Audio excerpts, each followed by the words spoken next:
Enough is enough, মানে যথেষ্ট হয়েছে, এই মন্তব্য করেছেন সেনাপ্রধান জেনারেল ওয়াকারুজ্জামান, এবং এ নিয়ে চলছে পুরো দেশ জুড়ে তোলপাড়। সেনাপ্রধান আসলে কি বলতে চেয়েছেন, কেন 6 মাস পরে বা 7 মাস লেগেছে তার এই প্রতিক্রিয়া দেখাতে? এরই মধ্যে অসংখ্য মানুষকে পিটিয়ে হত্যা করা হয়েছে, দেশ জুড়ে শুরু হয়েছে অরাজকতা।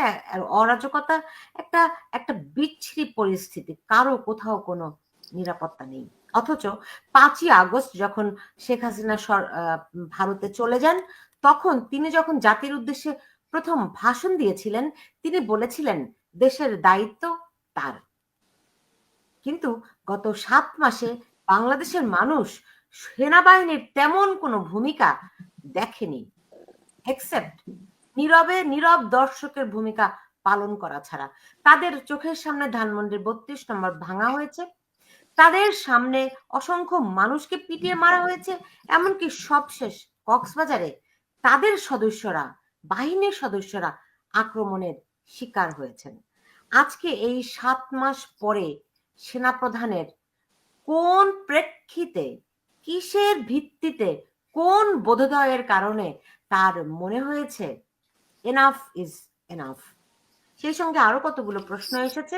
সেটি হচ্ছে, তিনি বলেছেন যে প্রধান উপদেষ্টা ডক্টর ইউনূসের সঙ্গে তার কথা হয়েছে, ডিসেম্বর নাগাদ দেশে নির্বাচন হবে এবং ইনক্লুসিভ নির্বাচন, মানে সব রাজনৈতিক দলের অংশগ্রহণের ভিত্তিতে নির্বাচনটি হবে।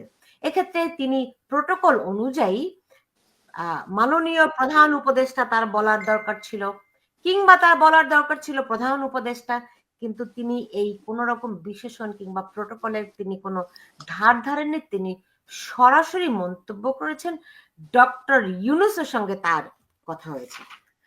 এটি কতখানি সিগনিফিক্যান্ট প্রশ্নটি তুলছি এই কারণে যে আমরা যখন 5ই আগস্ট দেখেছিলাম সেনাপ্রধান জাতির উদ্দেশ্যে প্রথম ভাষণ দিচ্ছেন, সে সময় তিনি অন্তত 4 বার বলেছেন যে এই বৈঠকে তিনি একটা রাজনৈতিক দলগুলোর সঙ্গে বৈঠক করবেন, সেই বৈঠকে উপস্থিত থাকবেন জামায়াতে আমির।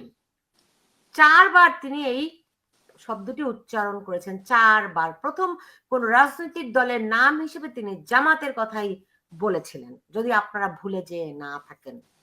তারপরে আমরা দেখেছি যে জামায়াত কতখানি প্রাধান্য পেয়েছে সরকারে, জামায়াত কতখানি শক্তভাবে বিভিন্ন প্রশাসন থেকে শুরু করে বিভিন্ন স্থানে তাদের ক্ষমতার প্রভাব খাটানোর চেষ্টা করেছে।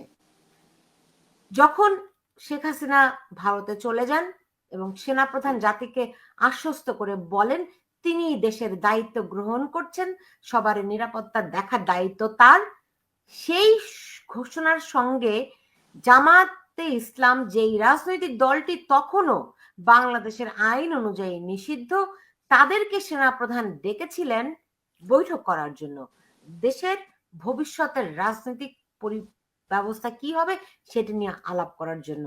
একজন সেনাপ্রধান কি একটি নিষিদ্ধ রাজনৈতিক দলের প্রধানের সঙ্গে বৈঠক করতে পারেন? এই প্রশ্নটি আজকে তুলছি। সেই সঙ্গে আমরা দেখেছি যে সাধারণ মানুষ, বিশৃঙ্খল জনতা কেমন করে নির্লজ্জভাবে গণভবনে হামলা চালিয়েছিল, সেনাবাহিনী নীরব পুতুলের ভূমিকা পালন করেছিল, কোথাও কোনো রকম কোনো ব্যবস্থা নেয়নি।